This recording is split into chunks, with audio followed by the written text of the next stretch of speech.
Mit navn er Elinor, og jeg bor her i Odder sammen med min mor, far og lillesøster og vores 4 katte. Jeg er 9 år gammel, og min yndlingsfarve er blå. Jeg laver gymnastik i min fritid, og det kan jeg virkelig godt lide. Jeg har før godt lide at kunne lave teater og sådan noget, men jeg har aldrig prøvet at være med i en film. Så det kunne være en virkelig stor drøm, hvis der gik i opfyldelse, hvis jeg fik lov at være med.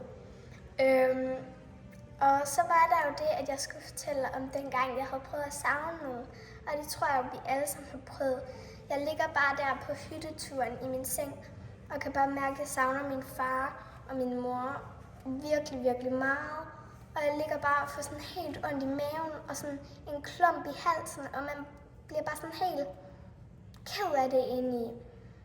Og ja, det er bare ikke særlig rart, og det tror jeg, alle har prøvet, og det er ikke så rart indeni at have den følelse, så det er godt at have nogen at dele det med. Ja. Men det var det.